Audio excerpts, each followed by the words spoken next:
Welcome, podcast listeners. You are here with your host, Mr. BudgetPedalChap. You are joined by Mr. Matt Quan. Say hi, Matt.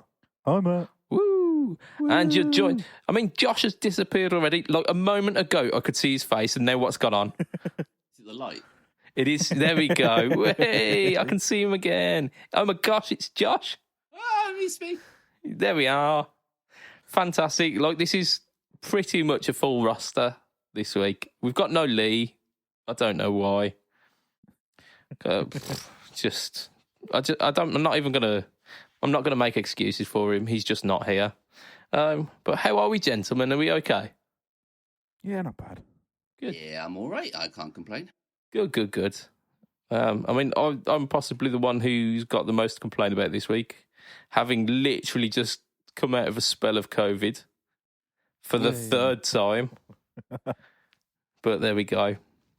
That's what will happen when restrictions aren't in place anymore. Oh, so let's act surprised. Yeah. Shocked face. Shocked Pikachu face. Absolutely. That's an internet meme, isn't it? Yeah. As opposed to those non-internet memes, like the ones that you had to look up in books. Yeah, the postcards they used to call them. I just like imagining like a yearly manual kind of thing, like the Beano or like the Dandy or anything, but like just freshest memes. Just had to look through. Shit, man, that sounds like a business idea that's got legs, doesn't it? I mean, it does in the 1990s. Fuck. Let's invent a time machine and then let's invent the meme annual. Okay. I'm not sure that this is an experience that translates to other countries. I don't know if any other countries had the annuals. Or I remember, like back in 2001, I'm going to say something like that. I remember having like the Busted annual 2000 or 2001 when Busted were like a thing. Oh shit! I've got that beaten. I think about 26. I just left a job, was going to like my new job. And, oh no, it weren't. It was for Christmas the year before I left that job. And we all did like a Secret Santa thing. I got this crazy girl who... You had the hots for? No, I mean, she was a bit weird. I think like she fancied me, I think. She said some really weird stuff. At one point, she said she wanted my fart in a jar, just so that she could keep it. I'm not. That's beside the point. She was a strange fucking girl. However, she bought me the Despicable Me annual. I was 26 at the time.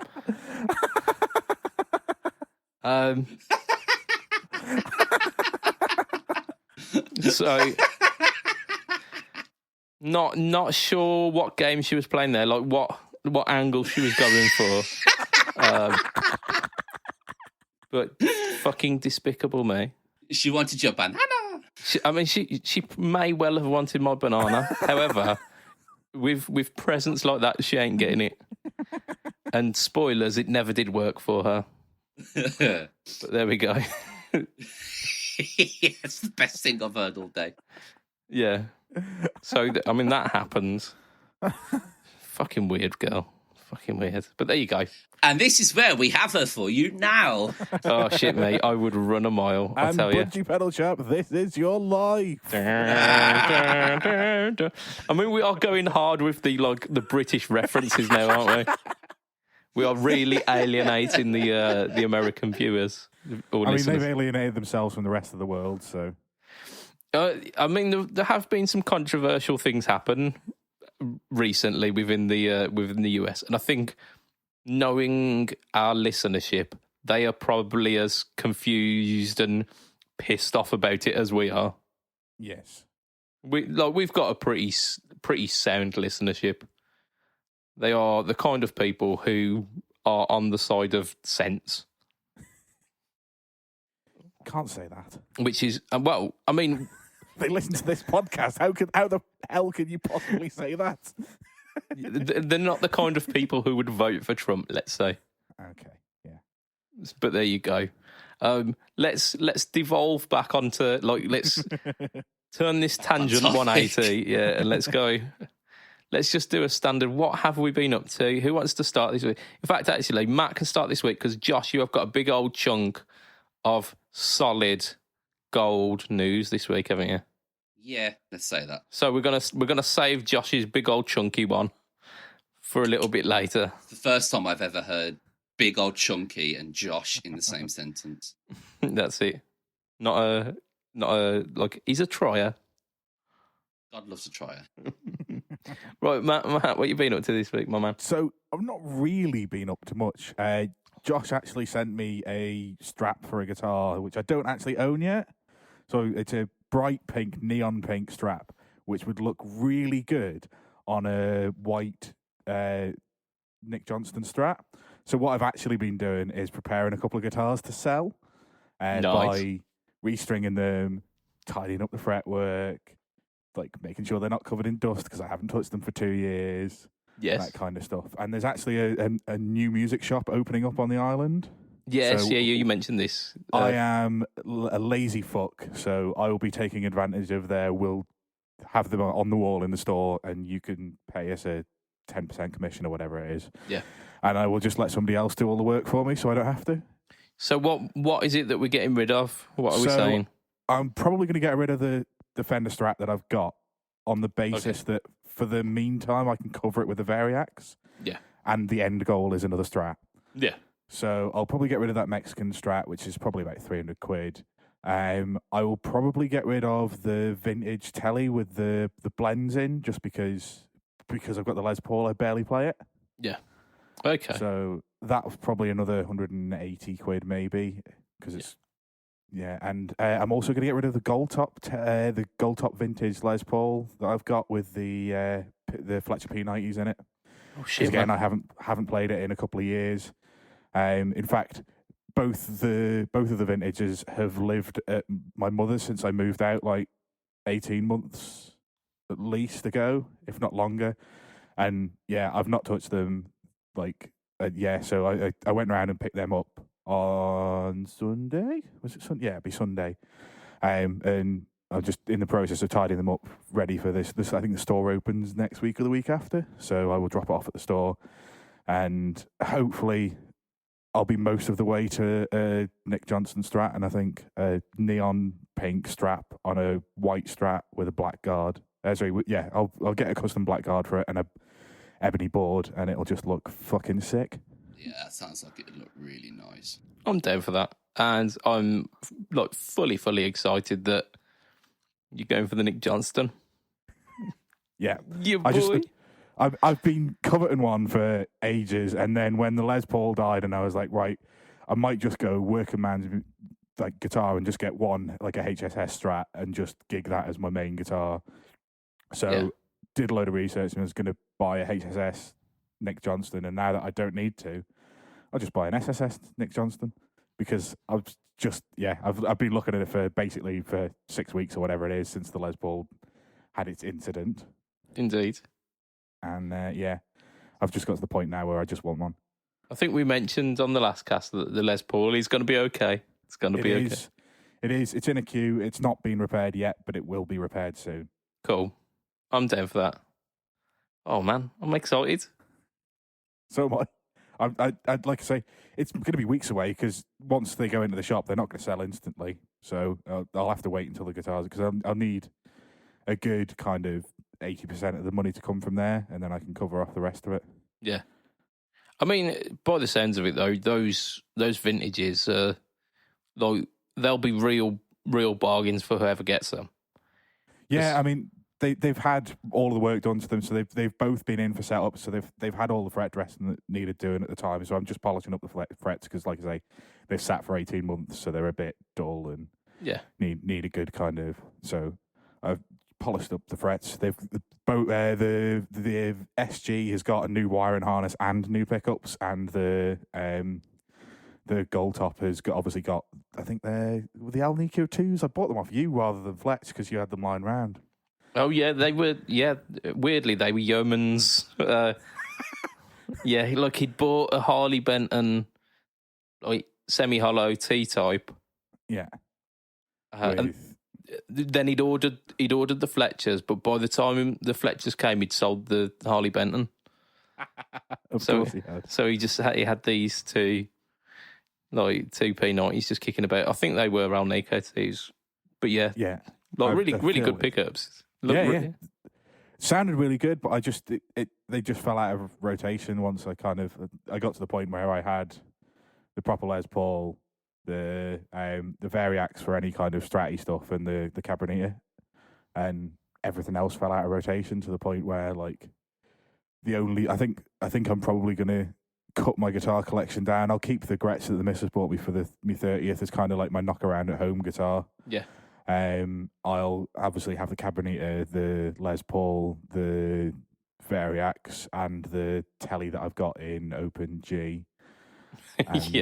And then I'll have the Nick Johnston when that arrives, and that'll probably do me, which means I've probably got another couple of guitars that I need to tidy up and get rid of as well. Yeah, because you've got that Sparkle FSR Squire, haven't you, kicking about? I might keep that because I bought some hot slags to put in that.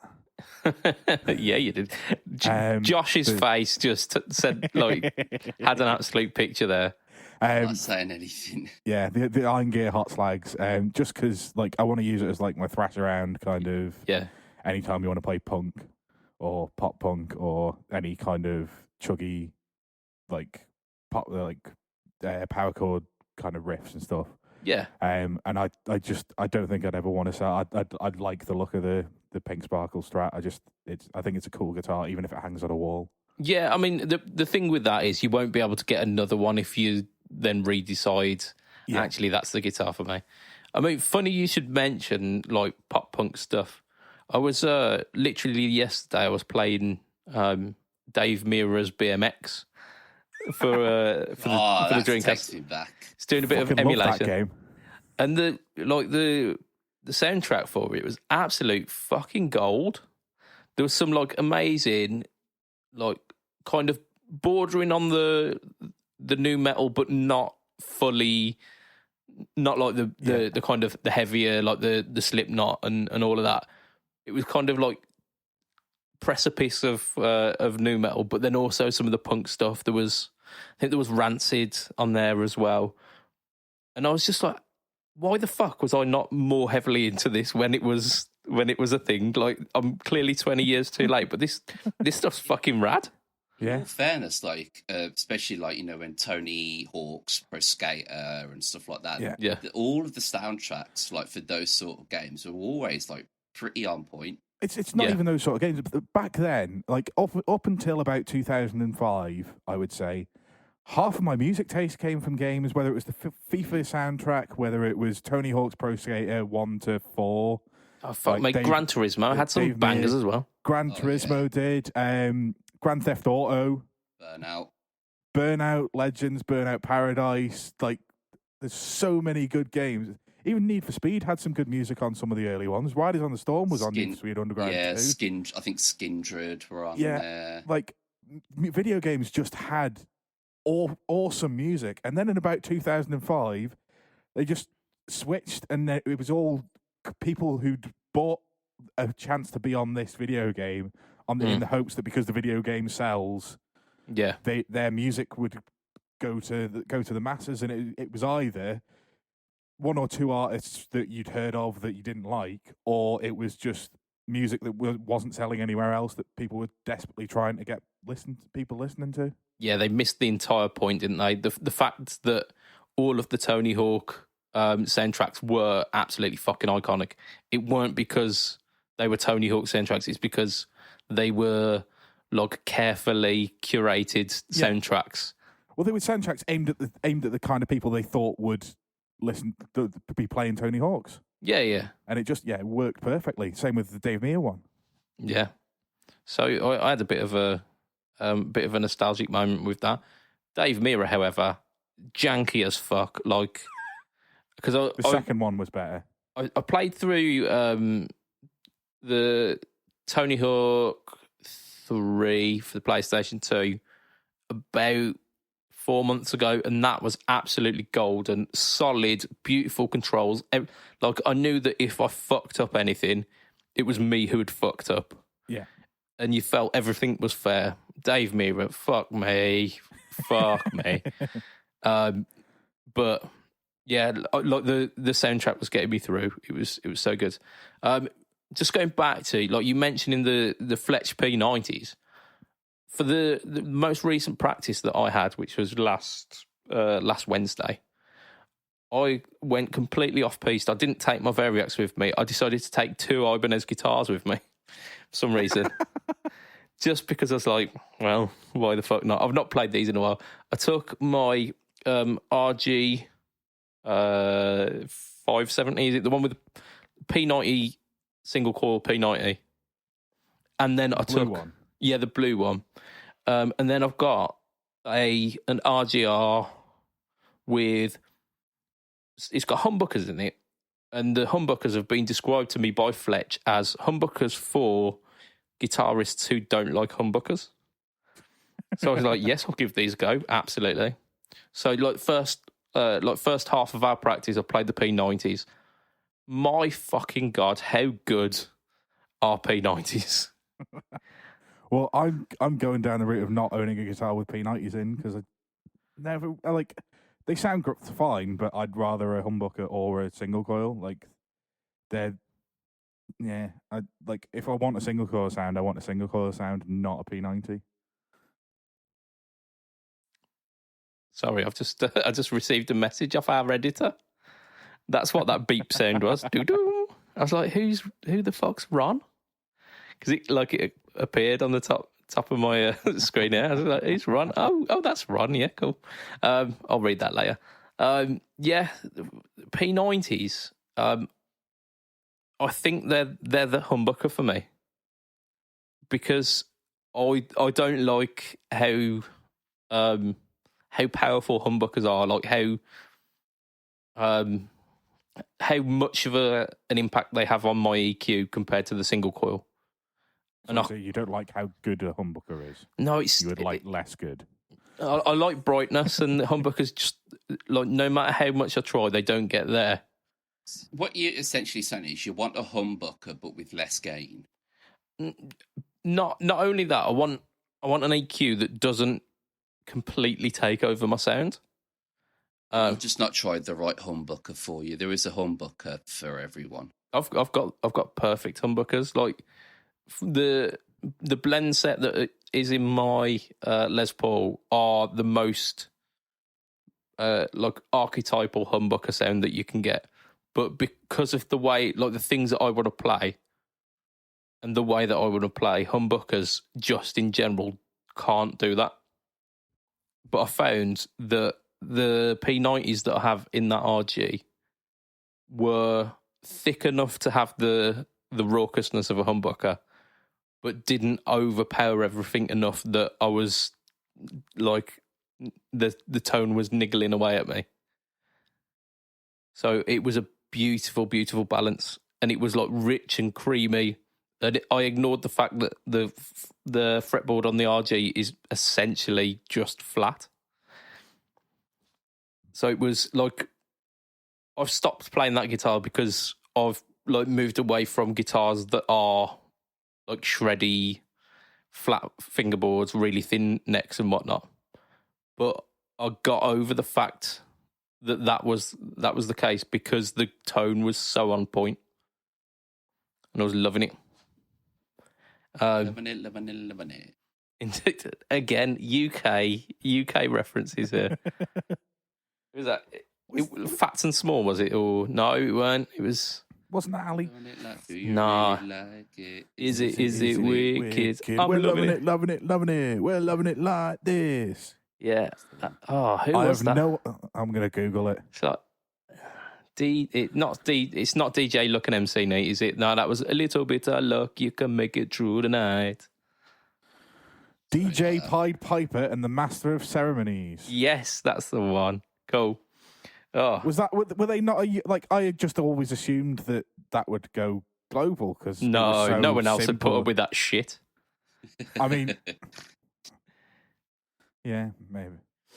So yeah, I tried the one RG, and it was absolutely wicked tones. And then for the second half, I tried the humbuckers, which were humbuckers, unfortunately.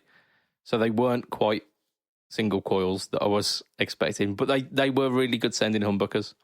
So I'm going to have a chat with Fletch and see what's going on with them. Because they sounded good. They did sound good.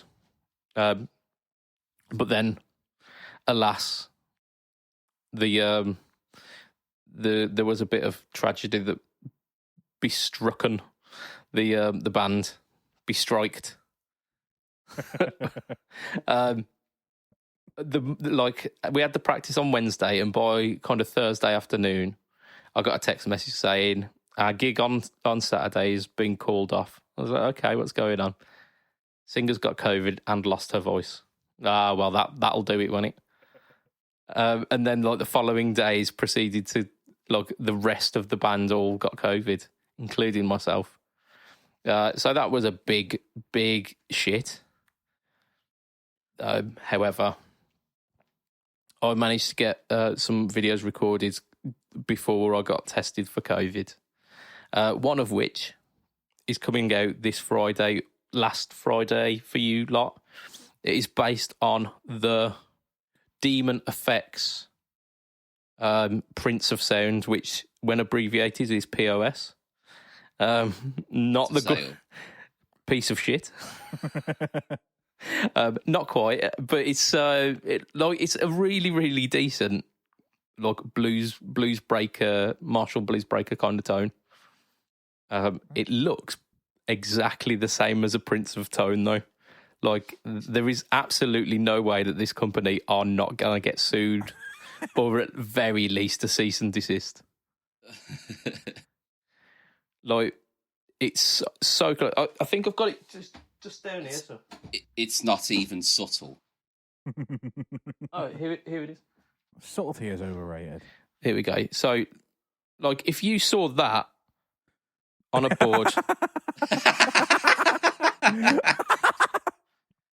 Yeah, that's. Have they stolen some of their enclosures already painted and, like, scratched out the words "Analog Man" at the bottom and painted their own? It's that close. But if you look into Demon Effects, they look, their entire lineup is that they've got a Friedman clone, which, like, the Friedman BEOD, which is just where it would say Friedman, it says Demon Effects. They've got the that dualist pedal, and yeah, I'm just looking at that one now. They've got a fucking I recognise that as the well. comp as well. They've got the Origin comp. The Revival Drive. They've literally got a Jan Ray called Jan Ray. Yeah. Yeah. So, oh my God. I mean, it's pretty fucking fun. In fact, they've got the Analog Man chorus as well. Oh, have they? Yeah, pretty much exactly the same, like, enclosure looking. Because that's my favourite chorus in the world. Indeed. It'd be handy to have a backup. I was tempted to buy one just to be like, yo, Matt, look. And that still might happen. You never know. But they do. Like, their stuff is so close. There is absolutely no way that they aren't getting a cease and desist from at least one company. I mean, I'm just looking through, and there's like 7 or 8 companies that can go after them here in the first 2. Yeah, like the first page you're looking at, and you're like, well, that's that clone. They've literally called their compressor the the Cal 76, but so it looks like the Cal E, but they've changed the I to a second L. Yeah, I mean, it's scandalous. However, I am here to tell you that their pedals don't just look good; they actually sound pretty decent too. I mean, obviously, I've not tried a Prince of Toad because I don't have that kind of money, and, like, who's got one, really? But it sounds good. It sounds really good. They even steal the font. That's incredible. Like, they've got a Riot distortion as well, and the font is from the Sir Riot. This is Oh, the Sir Riot font is literally just like the Microsoft stock font chiller. It's a little bit changed, and they've got a different font for the word Riot, and they've got the same different font as well as the disk level and tone font. Like, yeah, they're literally copying it everything right down to the fonts on these things. I mean, if they had a Riot Distortion and called it the Reet Distortion, but in that same font, I would be buying one of those. Oddly, they must have had something through, because it's now it's called the Solo Distortion. So obviously they've had some. Everything else is like Prince of Sound, Jan Ray, Yeah. mini chorus, dual gun instead of dualist, steel stringer. They've got a steel stringer, still called the. Of course they have. Of course they have. But yeah, so that's what will be coming out this week on my No Talk or Tone. Definitely worth a watch, because I can't guarantee that they will be for sale for too much longer. It's like even if the circuits are sold still, those enclosures they're going to have to change, aren't they? Yeah. But not only that, hopefully by the time that this comes out, tomorrow should be a Pedalboards of Doom video on the TC Impulse. It's been a while since I got one through the post. I think both me and Lee got one at the same time. He plugged his in and tried it pretty much straight away, and mine has stayed in the cupboard for months. It's quite a few months. So I finally got the time and the idea for a video. Plugged it in, and I was very, very impressed. Like, considering I've got IR pedals already, I've also got like the Stomp that does IRs as well. It's comparable at least to those. The stock IRs that you get with it, you get something like 18 Celestian cabs. So there's like V30s, greenbacks, G12Ms or whatever they are. So there's like the 75s. You've got Alnico Blue and Alnico Gold. There's a cream back in there as well. So you get like all of the kind of the speakers that you'd expect from Celestian. All of the ones that you'd know from any amp that you've ever played. So like that in and of itself is wicked. There's bass and acoustic IRs as well. Like I think what they said was the acoustic IRs are based on the things from the Body Res, which is the pedal that they've got that you plug into like the piezo pickup of an acoustic, and it ends up giving it more of an actual natural sound, which I thought that was wicked. But I mean, who cares about acoustic and bass IRs? But there's one thing on it which is absolutely phenomenal, which is they've got 8 different IRs at the end that are cab and power amp. Yeah, so they've got cab and power amp IRs, which the idea behind it is that you can take this pedal in your gig bag. If your entire setup fucks up, you can like plug it into the end of your pedal board, run that like into front of house, and then you've got a decent sounding backup. And it's yeah, and I tried that on the demo, and it's really good. You'll hear the tones that I get out of it, just fantastic.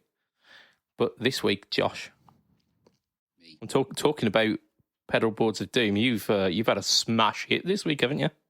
Yeah, I was surprised when I was just scrolling through the gram one day at work, and I was like, "Oh, Neural DSP have a new system update." So I was like, "Well, I know what I'll be doing when I get home." And then after the wank. Yeah, after that. And so, of course, come and did the update. And the first time I actually played for any of the presets was when I did the video for Pedalboards of Doom. We had... Now, this is where I'm going to have to try and remember everything. There was new sounds from the Diesel Herbert, which had channel 1, 2, and 3. Channel 2 had like a plus boost. Yeah. Which kind of turned it from a crunch into, I'd say, like just a more driven crunch in a way.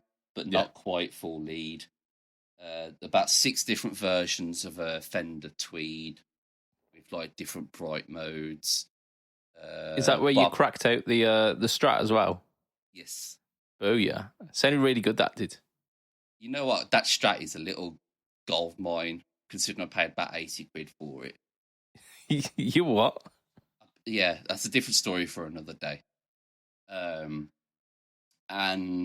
the Bogner Uberschall, which sounded good, but I personally have never liked the sound of the Bogners. I find them they sound really boxy, you know, like if you're using a cab and you run a cab emulator into a cab and it's got that really boxy sort of sound, and that was what Bogners always kind of remind me of. However, they did sound really good. I was really happy with them. We had some new drives, the Keeley Red Dirt, the Vemuram J Ran or Ran J, whatever it's called. It was the Ran J, wasn't it? That one sounded really good as well, actually. I like that one. I was surprised at that. Like, I've only ever seen, pictures of it and I've seen the price, and I'm just thinking, no. Yeah. Had surprisingly more gain than I expected. And the Nobles ODR one, which was, I think, that was actually my favourite out of all of the drives that were on there. They're like the Nashville Tube Screamer, aren't they? The Nobles. Yeah. It's not quite got that nasally sort of high-end sound to it that like a Tube Screamer has. I think it feels and sounds a bit smoother. Yeah.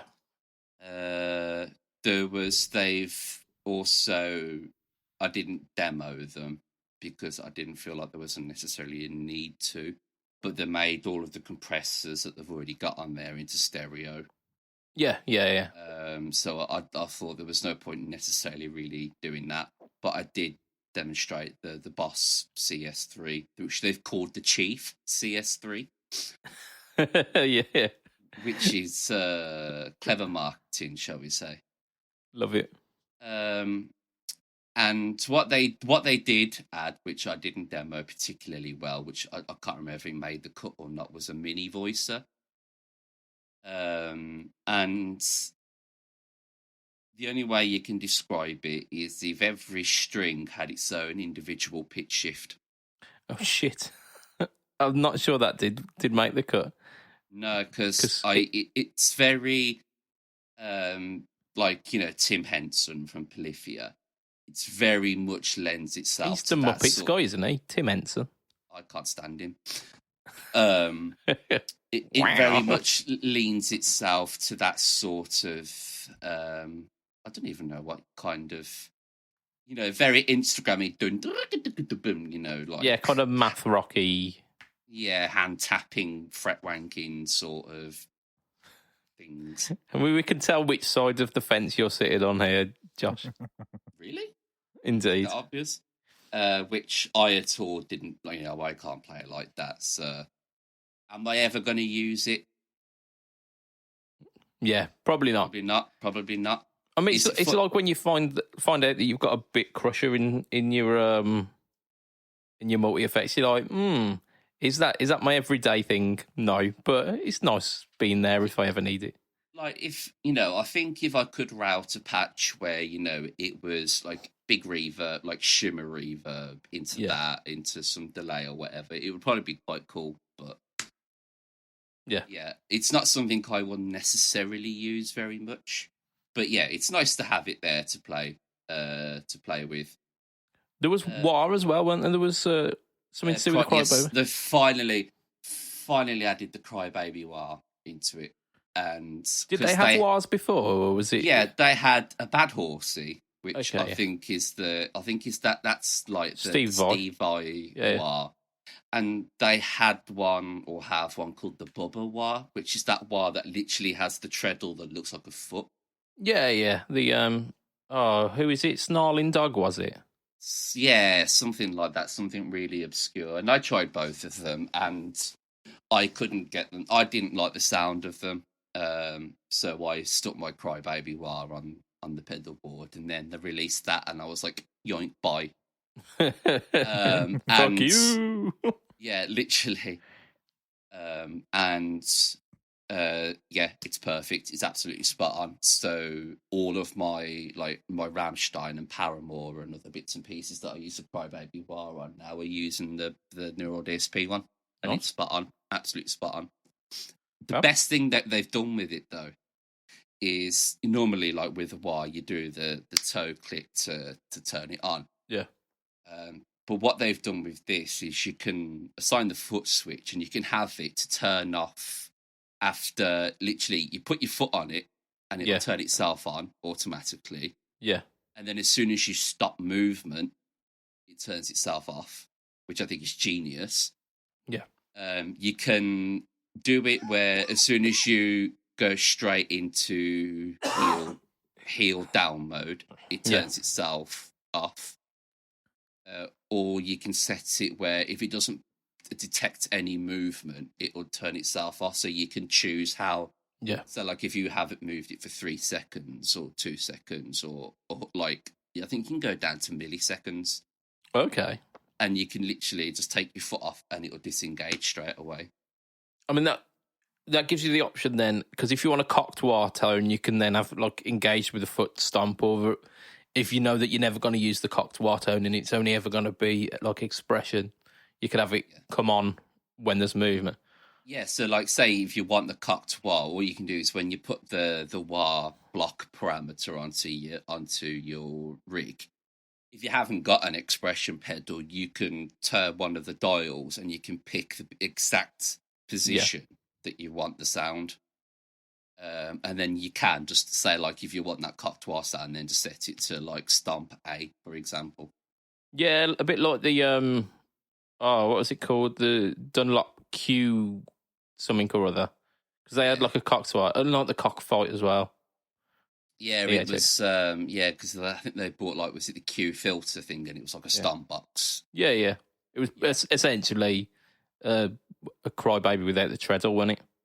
And it was just on a pot rather than... I mean, because I know that like the treadle activates a pot, doesn't it? But like this was just a normal mounted pot. That's really cool. I was down with some of the updates. The jam ray was wicked. I liked the sound of the wah. I thought that sounded really good. And the twin just...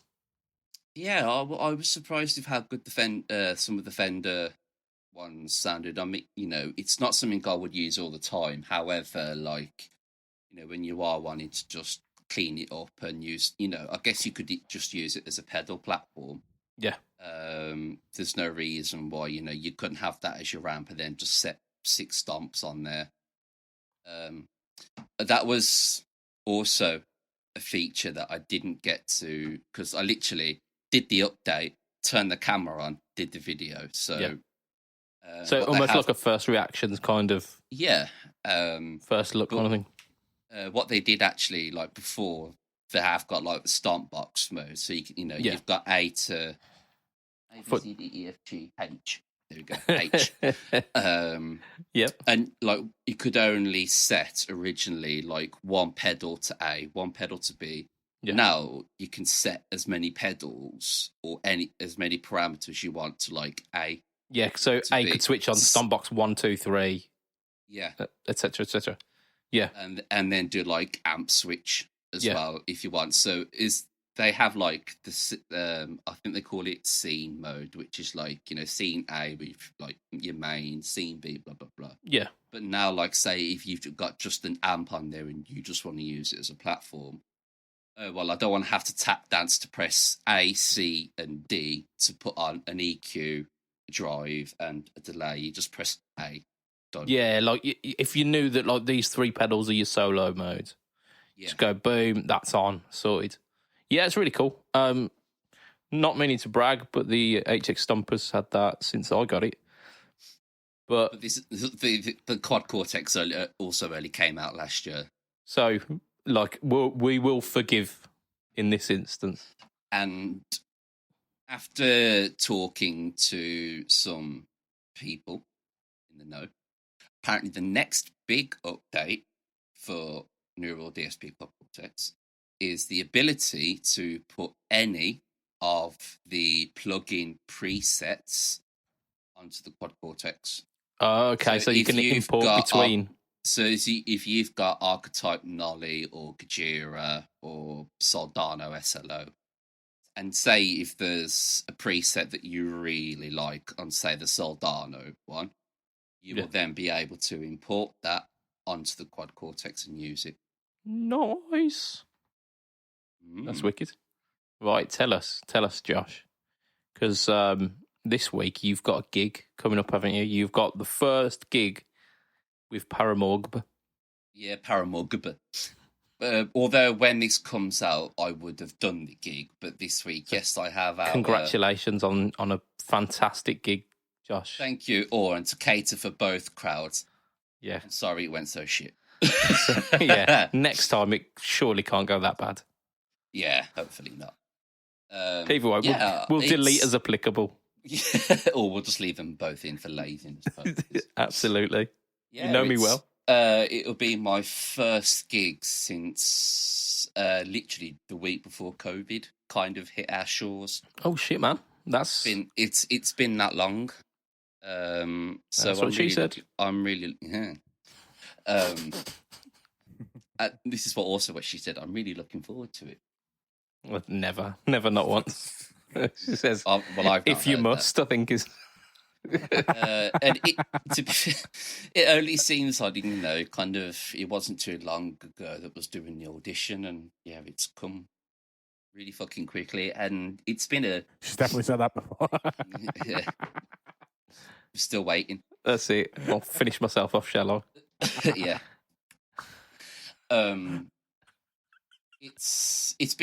It's also been very difficult. That's what she said. Before, the early band I've been in was the Rammstein tribute, which I already knew a lot of them. It's 99.999% of the material. Yeah, it weren't like you had to do homework for it because you were already you were there already. Yeah, and it's been very difficult to kind of having to learn. Right, this week, we're adding this song. So you have a week to learn a song, and then there's a difference. I've definitely learned there's a difference because with Ramlight, we never practiced, we never did rehearsal. Yeah,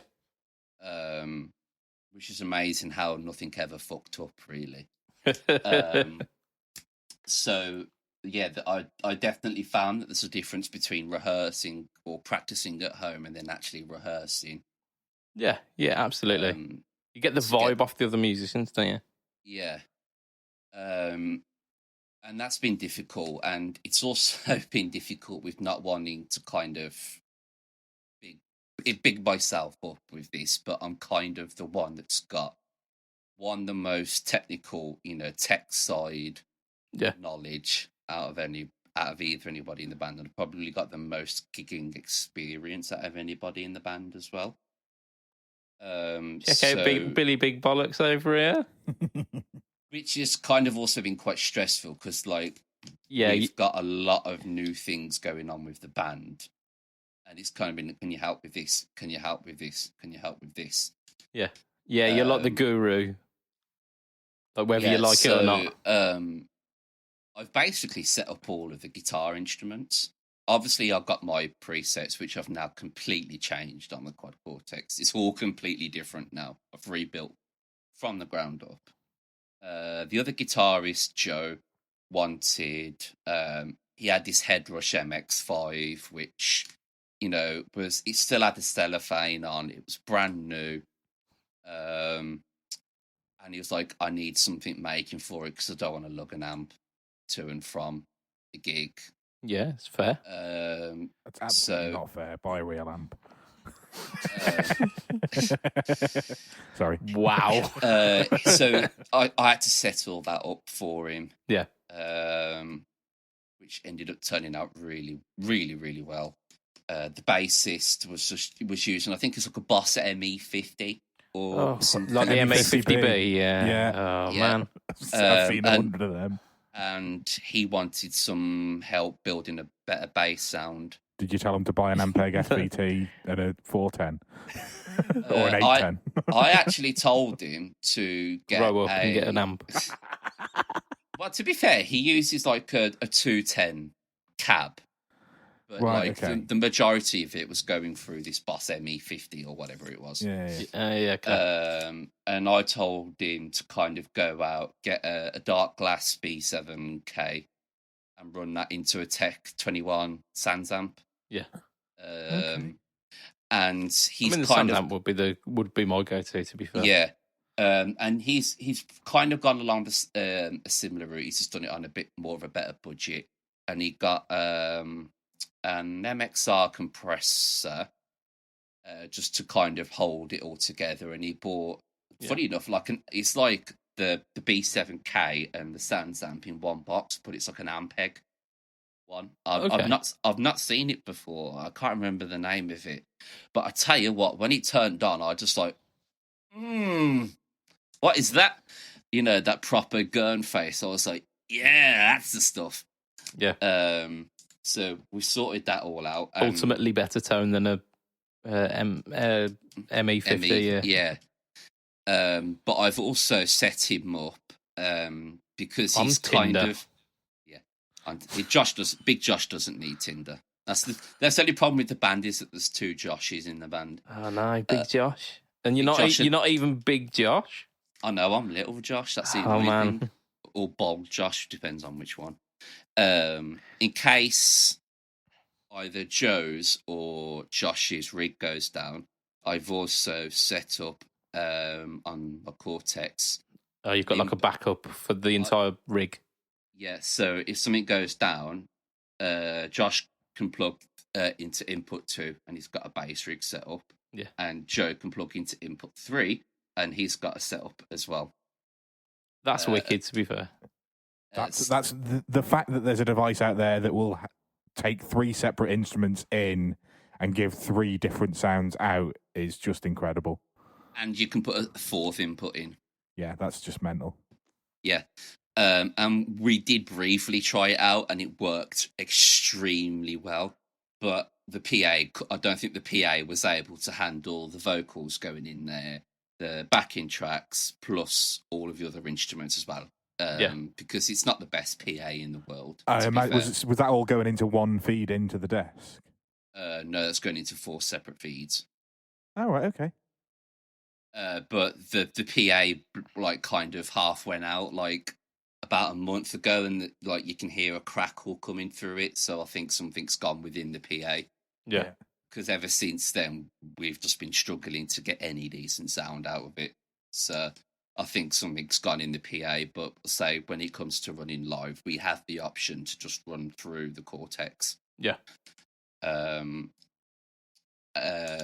run all through that. But the biggest ball ache has been setting up main stage. I don't know if many people are aware of it. It's kind of like it's made by the same people that do Logic. Okay, yeah. However, it's like having been able to queue up backing tracks for the drummer. Yeah. So how it works is we've got 5 songs that have got like a synth keyboard track in with bits and pieces. Yeah. Like, because a few of the Paramore songs are a bit more like, poppy in, sort of, and they're in the middle of the set. But the drummer was struggling to kind of like hear all of us and then kind of having the backing track come through the PA as well. Especially we're trying to get the timing right. So I made click tracks with 8 counts in at a different pitch, so you could hear the 8 count, and then on the, on the 9 essentially. Come in.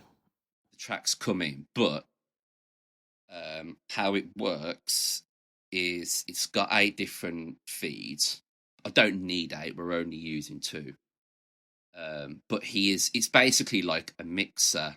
Yeah. On the laptop, so he'll have it set up next to him. He's got to press space, and then he'll kind of go 1, 2, 3, like in his ear. Yeah. In his headphones, he's gonna have the click, the backing track, and a feed from my guitar. Yeah.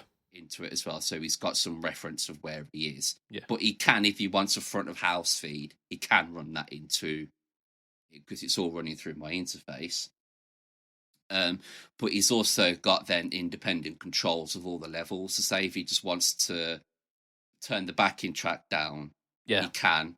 If he wants to turn the click up, he can. If he just wants to click, he can. And he can do it all through that.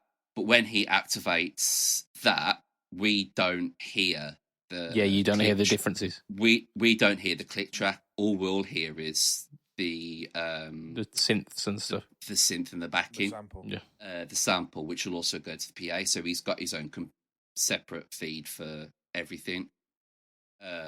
And that's so complex. Like it really was. We had about 4 rehearsal sessions where we couldn't, I just could not get it working correctly. Yeah. And I spent, every fucking week on my days off, I was like, okay, what routing is this going to? What routing is this going to? And they're like, okay, I think I've got it. Go to rehearsal. No, I haven't got it. Right, back to square one. Yeah. And then I finally got it working, and I was like, save. Literally. And when it did work, it was fucking brilliant. Absolutely brilliant. Because he'll just start the 8 count, and he's got 4 for him to get ready. Obviously, like the clicks and everything are made to match the tempo and the key and whatnot. And then obviously he'll on the 4 when he starts, he'll just hi-hat 1, 2, 3, 4, straight in, and it's perfect, and it ends exactly when the song ends, and then he can just press space bar again, and the next song's already queued. Yeah, it's all like you've programmed your set list in, and then it's all just queued, and that saves the issue of the old drummer tempo creep as the night goes on, and then they're getting excited, the adrenaline's pumping, and then you're suddenly playing a song with twice the tempo. With our drummer, this is his first ever band, and this is going to be his first ever gig. Shit, man. Like, right on. Yeah. I tell you what, though, he's fucking good. Like, Dan, if you're listening, don't leave us, please. I mean, the likelihood of him listening to this podcast about guitarists is probably quite slim, let's be honest. Still be listening 50 minutes in. Yeah. That's it, yeah. For the one little bit of drum information. It's also going to be the first outing of the new masterboard. Boom. Which Marcus Deluxe has done a fucking absolutely amazing job. Yeah, I mean, I saw little bits on his Insta about it. And then you've... Yeah, it's a mammoth monster. It's nearly a meter wide. That's definitely not what she said. Man, if she can take something a meter wide, then fair play. And it's about 30 deep. So it's a big boy, and I still couldn't get all my pedals on it. We have got all the new pedals on the board. So we got the Raise the Dead on there. Yeah, boy. Yeah, which I turned on for the first time, and I was like, "This is good. This is really, really good." It's the silicon one, is it? Yes. Has it got a black knob, or is it a cleary silver knob? Clear yes, knob. It's silicon. What else did I put on there that's new? The Wish Clon is finally on there. Way! I bought the Digitech Freak out just for some feedback boosting because I seen it for 60 quid on Facebook Marketplace. So I was like, yoink, mine. Considering they usually go for about 150, 160 quid. So I was like, yep, that's mine. Unfortunately, I ran out of patch cables to put a fuzz in the loop of the SY1 because Bimpson keeps telling me to. I will do it. I will. I just haven't got enough patch cables right now. If only we knew a guy. Yes, I have kind of got the pedal patch kit in the basket, but I'm so broke right now. Yeah. And so how I'm using sounds for Paramore, I might as well talk about it.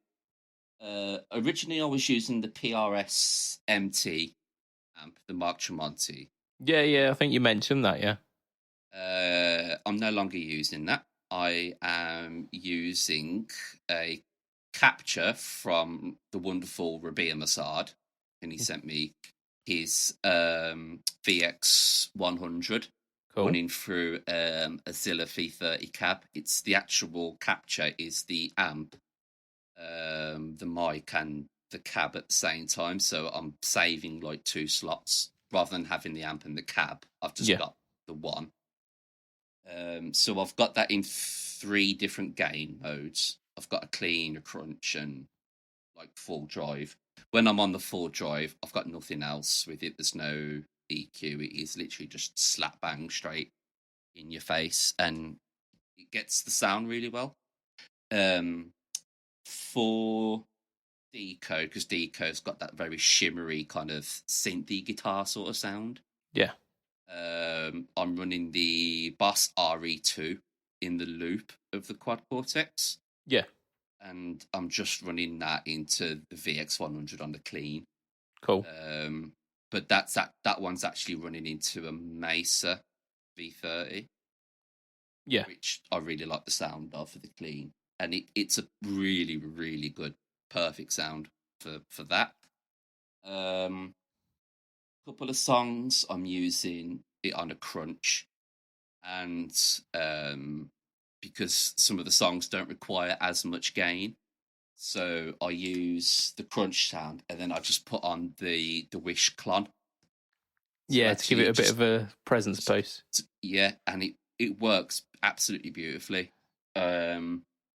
Effects wise, I'm using a lot of octave. For some of the solos, there's some octaves in there.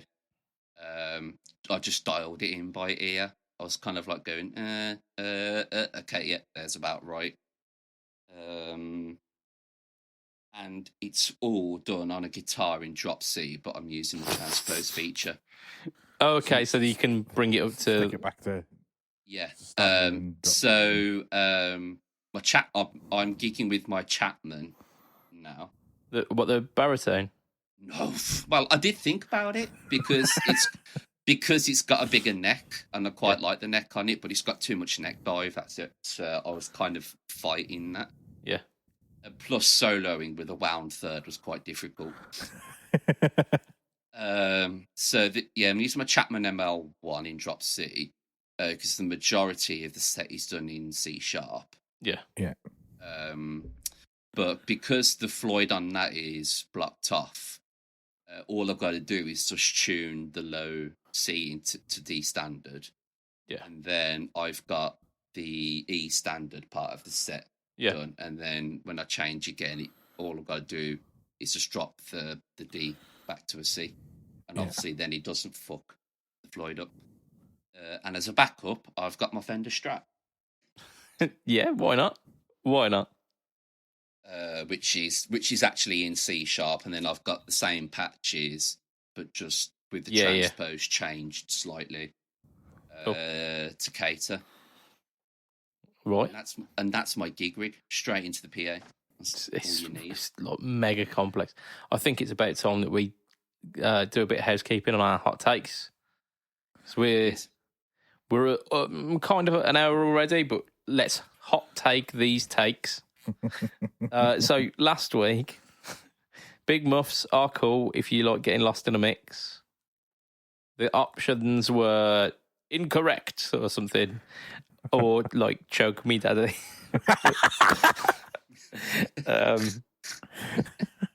Weirdly, a lot of people didn't go for the daddy option. That was bury me in the mix daddy, wasn't it?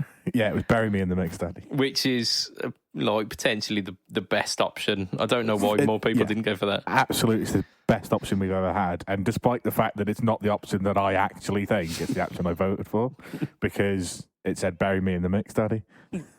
Indeed. Unfortunately, the campaign of bury me in the mix daddy did not go well. It was 30% pretty much, 29%, and then 71% chose the wrong answer. So apparently big muffs are still cool. So yeah, cool, nice one. This week we have got a hot take which I'm not sure I can even convince myself to go along with this one, but let's see. I have one, but I can save it because I think I'm really clutching at straws with my one.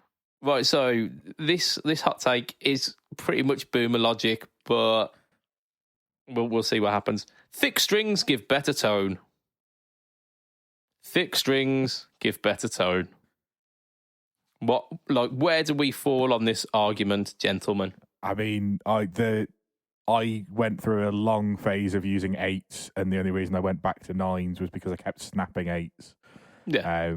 And the heaviest strings I've ever used are 10s. So that probably tells you where I sit. I mean, there's argument for like a snapped string is bad tone, isn't it? It's not bad tone. It's no tone, is it? There's nothing about the tone is bad. The tone is non-existent. Yeah. Yeah, like I would go lighter if I wasn't such a fucking ham-fisted twat. I don't believe in it at all. I've heard this said many times. One, I don't want to fight with a guitar when I play it. I want to play it. I also want to be able to bend stupidly, like when you're bending 2 tones up on a G string, and it just sounds incredible. And then you kind of roll off the top of your fretboard, and you're like, for fuck's sakes, I need to. The only time I've ever wished I had a 7 or 8 string was when I'm bending, and I bend so far that I go over the fret side of the fretboard. Nice. I've never bent that far. I mean, it was slightly easier on guitars with Floyd Rose systems, but yeah, it's definitely done it a couple of times. I'm not sure where I sit in that, because my Strat, even though it's in C sharp right now, has 9.5. Yeah. But then like it's not actually. It's really not. It feels like 10s on a normal scale guitar. It feels really nice. Someone needs a setup. It doesn't. It's perfectly intonated. It plays absolutely fucking beautifully. But it has only got 19 frets, so it's a hell of a lot of a shorter scale length. Because I tried 10s, and it's like trying to bend iron girders on the guitar. Nice. But then, like my baritone's got 13s. Yeah, but it has to, doesn't it? Well, it's a baritone, like it's tuned like mega low. Yeah, to be fair, I was playing it in a really stupid tuning the other day, and I was just like, But I find now, I don't know whether this is down to the pickups or the strings, that sometimes it can get quite muddy. But again, it's in lower tuning, so you kind of take it with a pinch of salt. Yeah, that's the frequency range that you're exploring there, isn't it? Yeah. I sit neither here or there, because you have people that say Stevie Ray tone, Stevie Ray tone. Yeah, let's just go with that. Stevie Ray tone. Yeah. Had he had the best Vaughan ever. And didn't he play with like 14s or something? He did. Yeah, like 13s or 14s. He played in E flat, but it was 13s or 14s, I think. But then, Billy Gibbons plays with 8s, I think. 7s. Yeah, he's gone up to 7s. And like, when he chunks octaves on some of his solos and some fuzz, it's fucking gnarly. So there's arguments for both ends. Yeah, no one's ever like commented on Billy Gibbons and went, "Well, that tone's not quite." Thin. Yeah, that's a bit shit, isn't it? No, I and genuinely, I think even if it does make a little bit of a difference, you can tweak either your amp or your pedal to cope. But I've never noticed the difference. Like, we've all been in a situation where we've had a guitar strung with 9s, and then we've had to put 10s on it because they're the only strings that we've got lying around, and you've never noticed the difference in the tone. You might have told yourself you did, but you didn't, because there wasn't one. Yeah. I once taught a kid to play guitar who, like, largely didn't give a shit about playing guitar. It was more of an obligation for him. He ended up snapping a string, and the only string that I had to replace it was, he snapped an E string, and I had a B string ready to replace it. So it was like an 11 or a 12. Yeah. So I said, I'll put this on for now so we can like continue on with the lesson part, like so that you're not kind of wasting money here. But go to the guitar shop and get yourself a new set of strings, because clearly these are fucked. Yeah. That stayed on for 6 months. Of course it did. Didn't give a shit. Did not give a shit. Did his guitar sound better? No, it fucking didn't. I think what probably like for me, I mean, on the string subject, I don't think it's necessarily the gauge that has more of a difference. I think it's down to the structure of the string. Say if you've got, like the Cobalt Slinkies or the Didario MYXLs, things that like coated maybe, or have got like nickel core or something like that. I think those probably weigh more of a difference than the gauge. Oh yeah, no doubt. Like because you can get stainless steel strings, can't you? Like steel strings, should I say? Like pure steels, you can get like the nickel wounds are your standards, but you can also you can get like variations between them, and apparently they do make a hell of a difference. Yeah, I've got pretty much 10s across the board. Well, you've even got like the different coatings. Like, so I use Elixir because my sweat is just the most corrosive substance on planet Earth, probably. Not quite, because I don't burn through nitrocellulose finishes like Stevie Ray Vaughan did, but I'm not far off it. But so I have to use the coated strings, because otherwise, like a set of rotor sounds would last me about 90 minutes. A set of Ernie Ball slinkies was lasting maybe 3 hours if I was lucky. So I just started using coated strings, and now I can last for like 6 months with a set of strings. But you can definitely tell the difference between nanowebs and optowebs. Like, you can hear the difference between the coatings. Yeah, I've noticed a huge difference since I swapped from MYXLs to XLs, because once you get 7 guitars and you're buying 7 guitars worth of MYXLs, it's fucking expensive. What you do is every month on payday, no matter what, buy 2 packs of strings. That is also a very good option, actually. Literally, I've got 5 sets of strings here, because every month on payday I go onto Amazon and I buy a set of 9s for my Fender scale lengths and a set of 10s for my Gibson scale lengths, and I've always got a couple of sets of strings, because I was finding the same thing. I was like, I restrung all of my guitars just before TT last year. Oh fuck, all of my guitars need stringing at the same time, and I don't have 70 quid to drop on 10 packs. And since I've changed to XLs, I've noticed it's a lot brighter. Yeah, the MYXLs are dark. I find them sounding like the standard XLs after about 2 months. They sound like worn out XLs, which to me is completely backwards. The ones on my Variax at the moment are still going strong. They're about 2 years old. They're either Optis or Nanos, I can't remember which. And I am tempted to just leave them on until something goes bang. Well, I tend to find that certainly with guitars with a Fender style bridge, whether it's string through either with a trem system or whatever, I tend to find that one of the wound strings, the inner core, snaps and then it unwinds at the joint, and that tends to be when I decide when I'm going to change the strings on my Fender style guitars. On my Gibsons, I haven't had in fact, I think since I've had that Les Paul, I don't think I've snapped a string on it. Whereas my Fender ones, because instead of being at like a 15-degree angle, 90-degree angle, it tends to be that they wear themselves, because they're like there's one kind of like a point of vibration, a vibration, and that tends to be where they go. So like in not so much in the Variax, because they're this weird kind of fitting where you hook it into the back of the saddle. So it's almost like you'd say probably about a 30-degree angle rather than a yeah. Whereas like certainly for my Cabineta, I was finding that quite often they would go at the bridge, because like literally there's a 90-degree angle there. I mean, that's the Lord's way of saying change your strings, that isn't it? Yeah, it is. It's absolutely, and that's when you like, if you restring all your guitars at the same time, that's when you go, probably should restring all my guitars. Yeah, it's actually funny you mentioned that. I was restringing all mine last week, and I've noticed on my baritone and a couple of my guitars, Floyd's, saying about corrosive sweat, I've completely took the nickel finish off the baritone.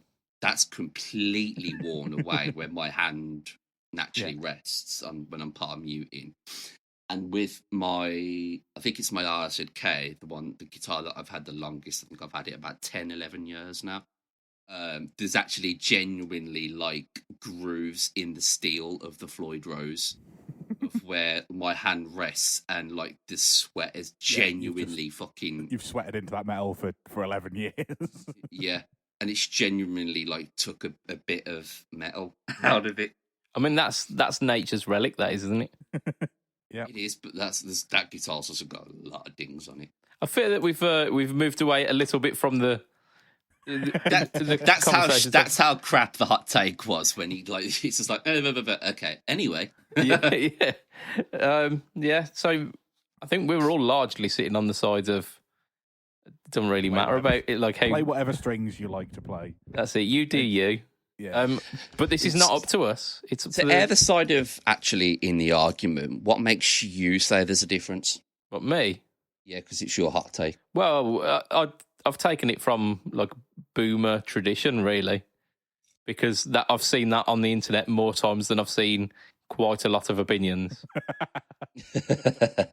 So it weren't necessarily me. It was me standing on the soapbox on behalf of the boomers.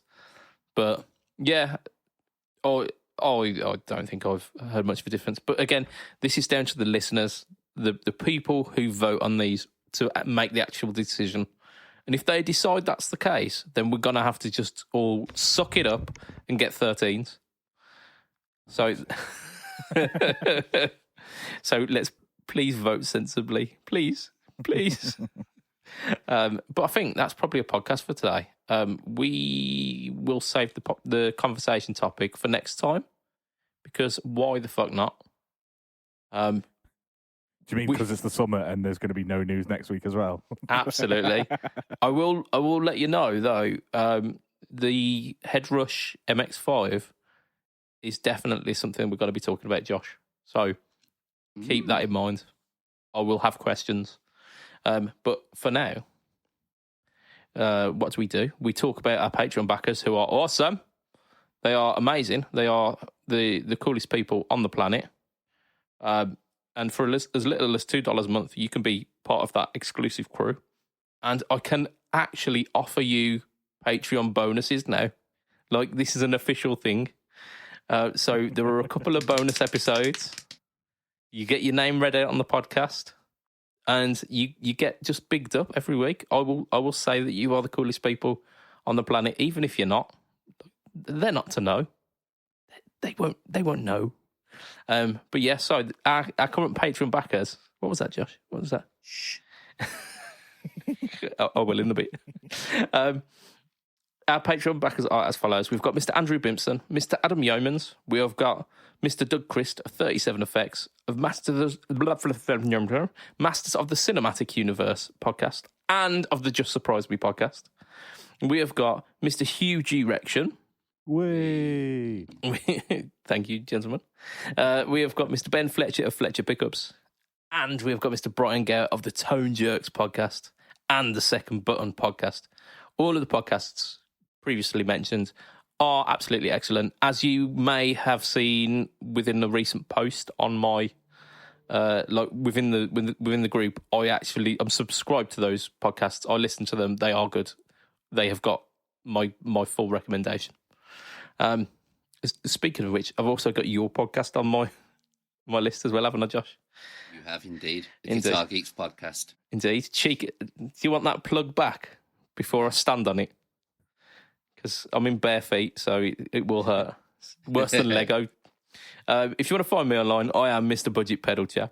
You can find me at Instagram, Facebook, and YouTube. YouTube is the home to the No Talk Will Tone series and the No Talk Will Tone Versus series, which this week has got that fraudulent company doing the Prince of Tone, whatever it was called, Prince of Sound. Demon Effects. That's it, yeah. Those guys. So watch it quick, because I don't think they'll be around for too long. And then we've got some No Talk Will Tone Versus as well. I think we've got a Clon Off the following week. So do stay tuned, because everyone likes a good Clon Off. I'll be weighing in with mine once I figure out how I can film it. Indeed, yeah, I'm happy. Like we'll do like a No Talk Tone versus split screen where it's me versus you. That'd be wicked. I'm down for that. The only problem is I just had to have the whole pedal blurred. I mean, yeah, you probably will. Josh, where can we find you? You've mentioned the Guitar Geeks podcast. Where else can we find? Which has been very slow going since I've been so busy at the moment. And you can find me at the Corona Mortis on Instagram and Joshy ZK on YouTube. And you also happen to be running the Pedal Boards of Doom Insta as well, don't you? I am. Which I am indeed. I have noticed. I am seeing you, Josh. Like your good work is not going unnoticed there. So kudos on that one. Thank you. And Matt, _Matt Q. Yes. As he fucking yawns in the background. So, like that wouldn't have been picked up. We would have got away with that. No, sorry. I fell asleep before the podcast, and I'm going to fall asleep straight after as well. Yeah, I'm happy with that. You can _Matt Q at the Twitter and the Twinstagram. Right on. And OnlyFans. I mean, that's soon. Matt After Dark, that is. So yeah, if you wanna catch us, go in the Fret Talk podcast group. We are infinitely in there. We do a poll every week. We share some stuff. I shared my podcasts this week as well. You'll see some of the coolest podcasts around. But I've got. Did you hear that? Yes. Yeah. There we go. It might even come up on the audio for the podcast. I don't know. We'll find out. If not, you'll have to edit it in now. I will. I've just said it. Boodum. It says Josh has messaged the. Have you sent me your audio already? We've not even finished, mate. No, I haven't actually sent you audio. So yeah, like get in our Facebook group. It's really cool. And if you're a person who is not part of the Facebook group already and you join, you'll get a shout out. It's so good. Right, so that's our podcast for this week. From myself, Mr. BudgetPedalChap. From Mr. Matt Quine. Say bye, Matt. Bye, bye. Okay. From Mr. Oh my gosh, it is Josh. It will be a tatty bye. Good night for this week. That knocked me for 6, that did. I don't know why. Ta-ra a bit. Bye. Bye.